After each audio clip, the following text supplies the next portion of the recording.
A military map is simple and easy to understand once you know how to apply certain basic principles.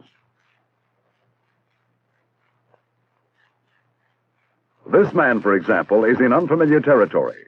He wishes to identify his present location and plan a route which will take him back to his platoon in a small town some distance away.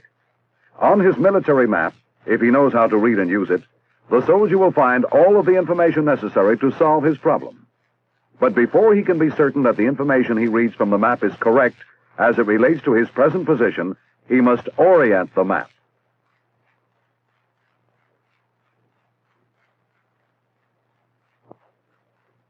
To orient means to adjust. Thus, to orient a map, you place it in a horizontal or flat position and then adjust or turn it until north, which is always at the top of the military map, is pointed toward north on the ground. When this is done, the symbols on the map will occupy the same relative positions that the features they represent occupy on the ground.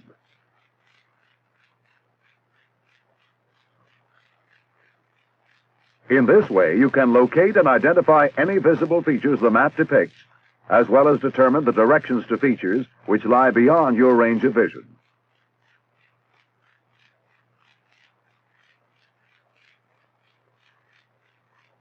There are several ways to orient a map, but one of the fastest and most accurate is with a compass.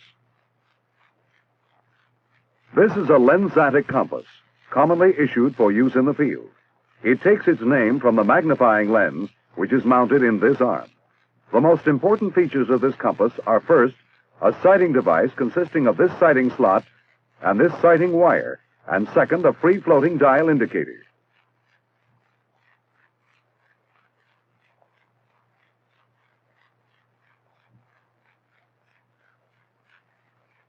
Although you can see that the dial has lines and numbers in both black and red, we will be concerned only with the red markings around the inner edge of the dial. These red figures indicate degrees, the most commonly used unit of angular measurement in map reading.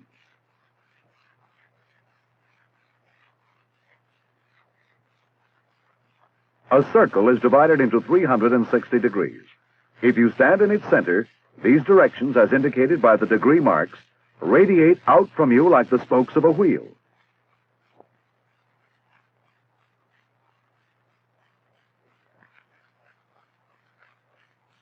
The compass dial, due to lack of space, is marked in 5-degree graduations, and every 20th degree is numbered. The magnetic arrow on the floating dial always points to magnetic north, so each degree mark around the dial indicates a specific direction away from magnetic north.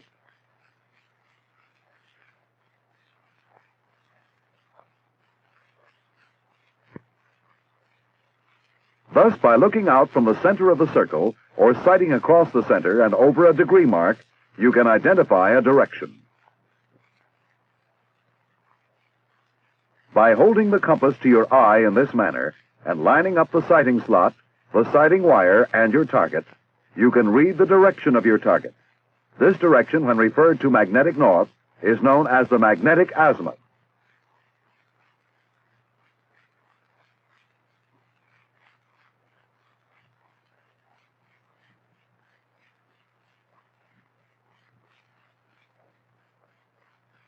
Other features of this compass for use in daylight operation are, first, this index line over the compass dial, permanently aligned with the sighting slot and wire.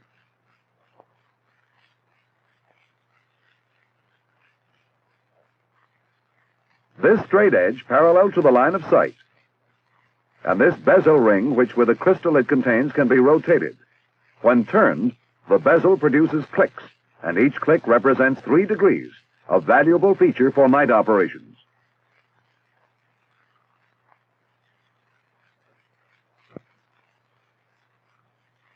The first step in orienting a map with a compass consists of studying the map's declination diagram, which is found in the marginal information at the bottom of the map sheet. A declination diagram is placed on most maps to enable the user to convert a direction based on one north line, for example, true north, to a direction based upon another, such as magnetic north.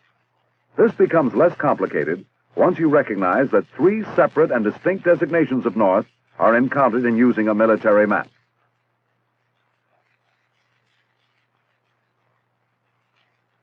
The first of these is called true north. A line from any position on the Earth's surface to the North Pole indicates true north. On a declination diagram, true north is symbolized by a star.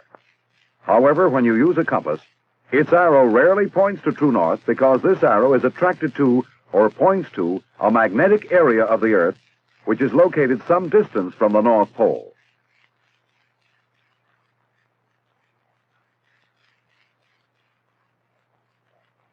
Magnetic north is indicated in the declination diagram by a line topped with half an arrowhead. Magnetic north is the reference used when working in the field with a compass. We can see, then, that true north and magnetic north are two of the three norths we must consider. The third designation of north on the military map is grid north. This is used when working on the map itself.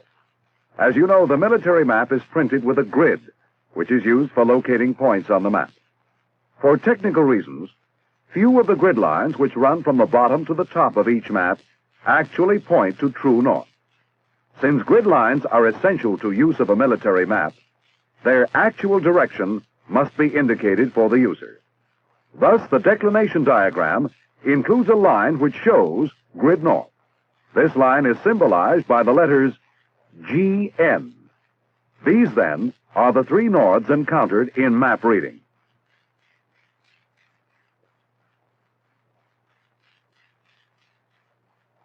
True north, magnetic north, and grid north. To be of value to the map user, their relationship to each other must be known.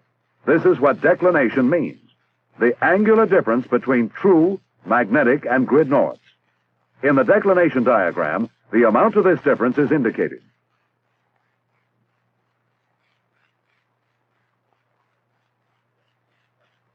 It must be emphasized, however, that declination diagrams will vary with each map and may look more like this, or this, or this. When using a map with a compass, always begin by studying the declination diagram and analyzing the information it contains. Then apply this information to your individual situation. For example, in plotting a line on a military map, you will use grid azimuth, which is based on grid north. But a compass reading gives you magnetic azimuth. So before you can apply a compass reading to your map, you must convert from magnetic to grid azimuth. The declination diagram is used for this conversion since it shows the angular difference between grid and magnetic north, which is called the GM angle. The GM angle states the amount of declination and the direction from grid to magnetic north. In this case, magnetic north is a total of 15 degrees east of grid north. The GM angle will vary with each map. Here it is 5 degrees west, meaning that magnetic north is 5 degrees west of grid north. And here the GM angle equals 4 degrees west. Remember, the GM angle indicates only the declination or angular difference between grid and magnetic north.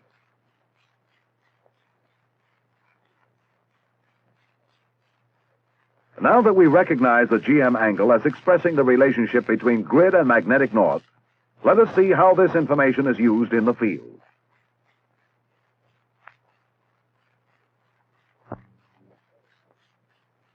This man, as you remember, is about to orient his map using his compass. He has been studying the declination diagram and has determined the GM angle at this location. He now places the straight edge of his compass along any north-south grid line on the map and then rechecks the declination diagram for the GM angle. It is 5 degrees west, meaning that magnetic north is 5 degrees west of grid north. The soldier now carefully rotates the map, keeping the straight edge of his compass aligned with the grid line, until the difference in direction between the arrow of the compass and the black index line is equal to the difference in direction as shown in the declination diagram.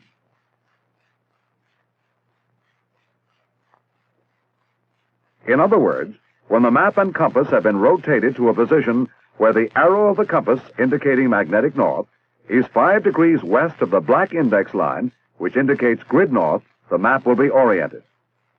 This is how the GM angle is used in orienting a map with a compass, and it is equally important in measuring directions once the map has been oriented. A direction is a straight line along which anything may be aimed, pointed, or moved. Direction is expressed in terms of angular measure, usually degrees. In map reading, the baseline used is always north. But which north is used? In the field, working with a compass, the baseline used is magnetic north. When working on the map with a military grid, grid north is used. In the field, using a map and compass, we must deal with two baselines in measuring direction, the magnetic and the grid. This is where the GM angle is important, for it is used to compute grid north from magnetic north or vice versa.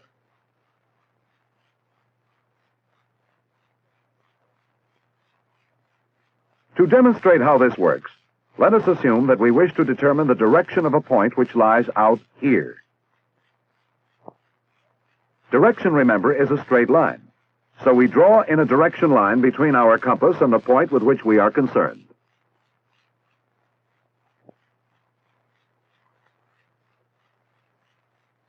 In the Army, direction is expressed as azimuth, which is defined as a horizontal angle measured clockwise from a baseline.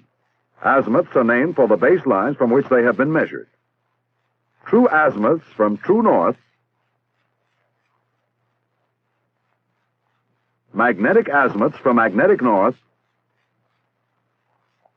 and grid azimuths from grid north. Since true north is not used as a baseline in determining direction with a map and compass, we will ignore that. In the field, magnetic azimuth is determined by sighting with your compass on an object whose direction you seek to establish. In this case, such sighting results in a compass reading of 80. This is the magnetic azimuth of our object. In converting this magnetic azimuth for use on our map, it is easy to see that grid azimuth is greater than magnetic azimuth by exactly the width of the GM angle, 15 degrees.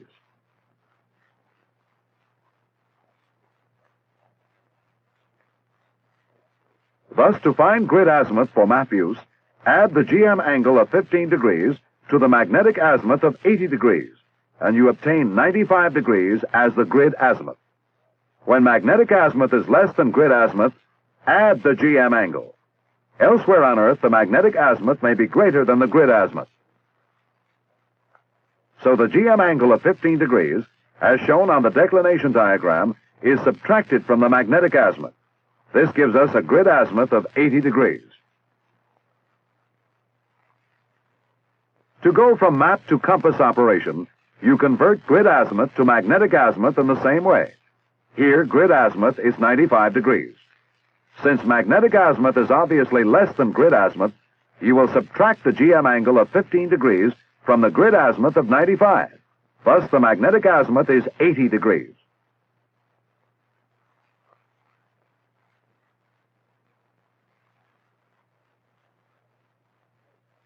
This, then, is how you convert grid azimuth to magnetic azimuth and vice versa.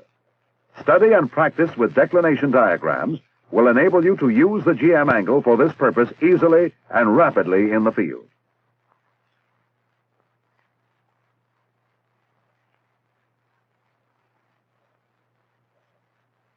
Now that we have seen some of the principles involved in using a military map with a compass, let us see how they are applied in field situations.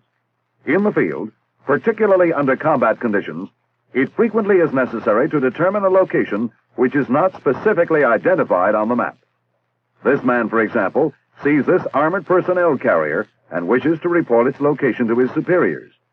Although the APC is not in a position which is identified on his map, the soldier can determine its location by applying the principles we have just seen demonstrated and performing what is known as intersection.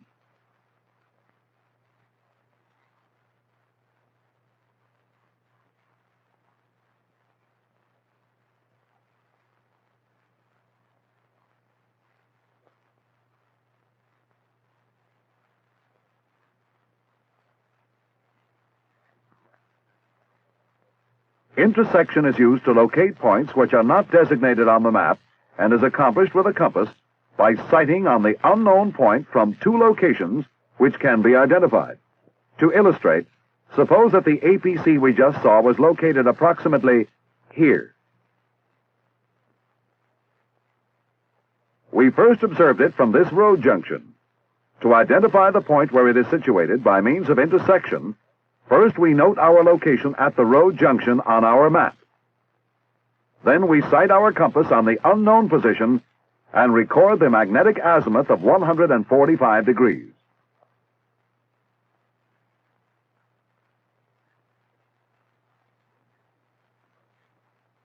Next, we move to a second known position from which we can see the APC, a position about 90 degrees from the first. We will use this road junction. Again, we note our position on the map and sight on the unknown point. This time, the magnetic azimuth is 205 degrees. We record this figure on the map, and our next step is to convert magnetic to grid azimuth.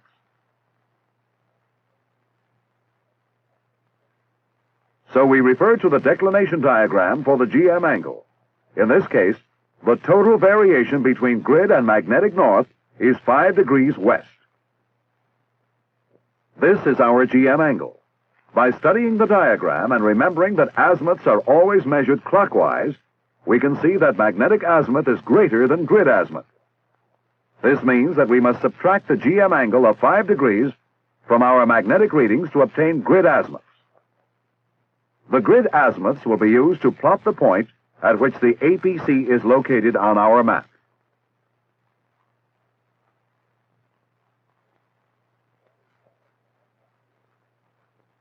For this plotting, a protractor is used. Protractors come in several forms, but all of them divide a circle into units of angular measure, in this case degrees. A scale of the degrees within a circle is printed around the outer edge. In the center of the protractor is an index mark. To plot the position of the unknown location on our map, we first place the protractor with its index mark directly over one of the points from which we sighted on the APC.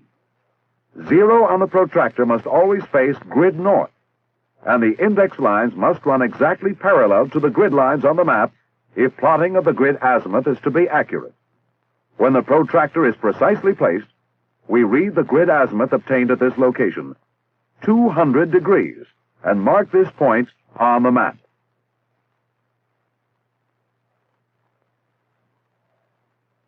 Now, with a straight edge, we draw a line from the observation point directly over the 200-degree mark toward the unknown position. We then read the grid azimuth obtained at the other point, 140 degrees, located on the protractor, and mark it on the map. Again, using a straight edge, we draw a line from the observation position directly over 140 degrees toward the unknown location.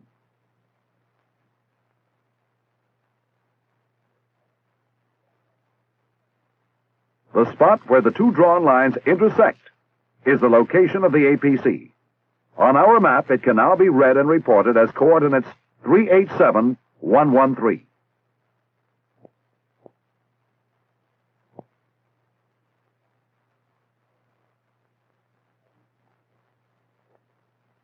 This is how you can use intersection with a compass to obtain the reportable location of an otherwise unidentified position on your map. But what if you are in an unknown location and need to find your position? How can you do this?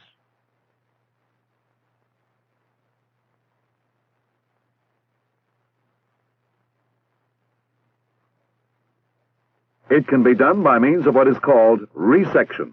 It is performed by sighting on two features which appear on both the ground and the map.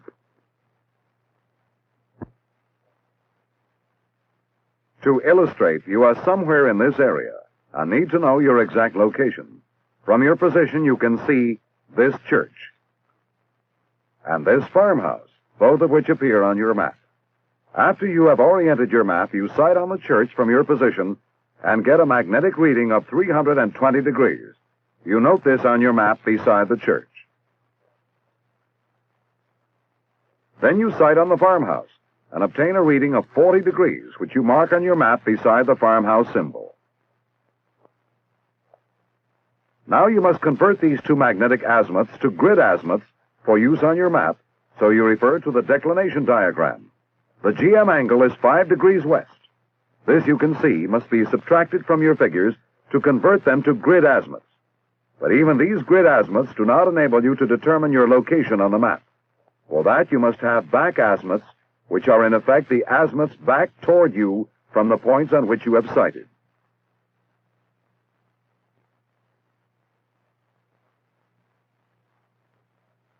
Back azimuths are obtained by adding 180 degrees to any azimuth which is less than 180 degrees, or when an azimuth is more than 180 degrees, by subtracting 180 degrees from it. With the back azimuths thus obtained, you are ready to determine your position.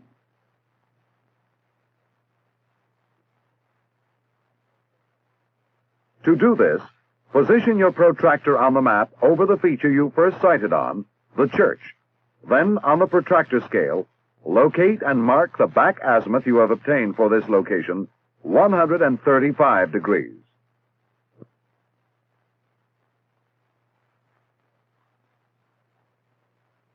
With this completed, remove the protractor and with a straight edge, draw a line from the point on which you sighted the church back toward yourself, passing through the point marked at 135 degrees.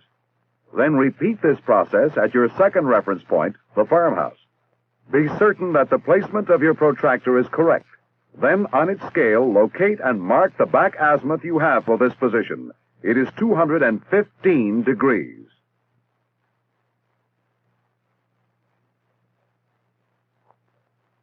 Remove the protractor and with a straight edge, draw a line from the point on which you sighted through the dot indicating its back azimuth and on toward yourself.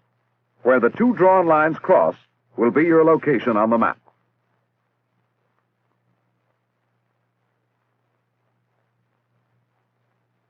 In the field, resection to locate your position on the map is performed in the same way.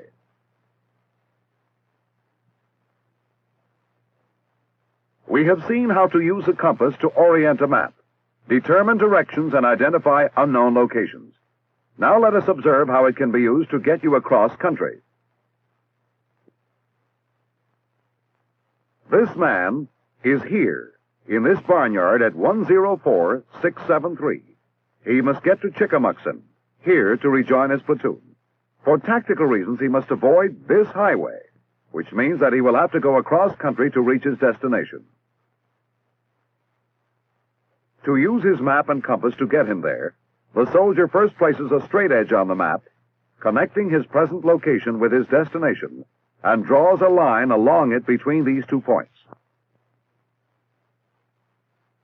Next, he positions his protractor with its index point directly over his present location and its index lines properly parallel to the grid lines. He then reads the protractor scale at the point where it lies over the line he has drawn, in this case, 265 degrees, and notes this figure down.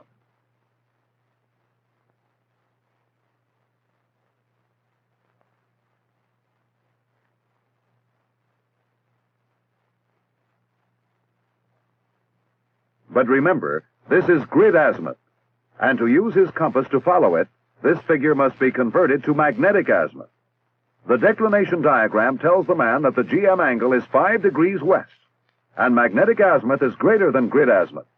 So he knows that to obtain magnetic azimuth, he must add the value of the GM angle to his grid reading. This results in a magnetic azimuth of 270 degrees, and the soldier is ready to set his compass for cross-country use. He first rotates the compass until the line indicating 270 degrees lies directly beneath the black index line. Then he turns the bezel ring until the long, luminous line on its crystal lies directly over the north-seeking arrow. Now his compass is set for the desired azimuth, and he is ready to move.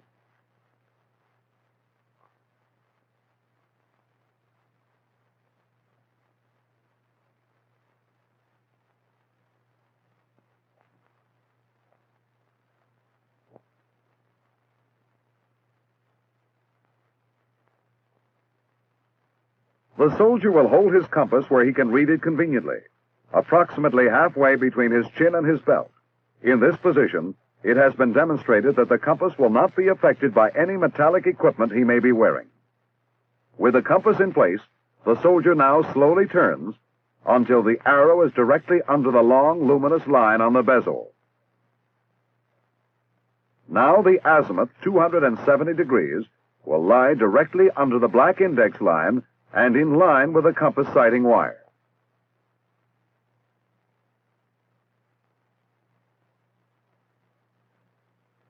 By following the line thus established out over the front cover, the compass user can determine his azimuth. If a landmark which can be kept in constant view lies on his course, it may be used as a steering mark. But even when no such reference points are available, the soldier, once he has set his compass, can maintain a direct heading toward his destination by frequently referring to his compass, checking his course, and resighting along the route. However, be careful when taking readings not to have metallic objects, such as the helmet, too close to the compass.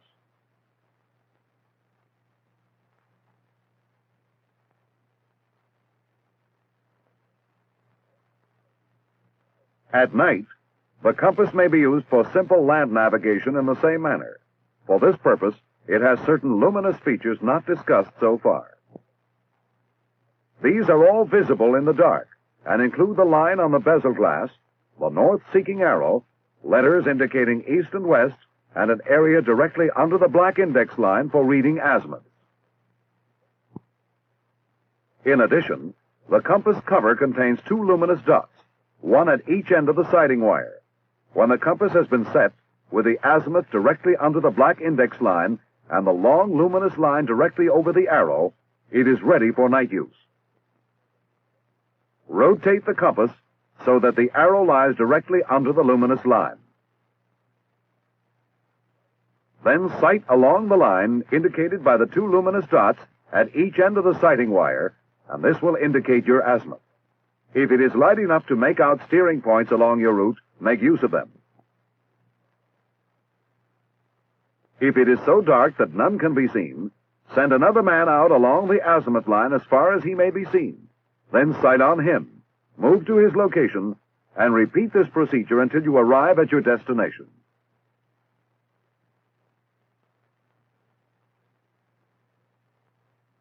If neither of these aids is available, continual reference to your properly set compass will accurately guide you to your goal. These, then, are the basic principles of using a map and compass in the field to determine locations or to guide you across country by day or night.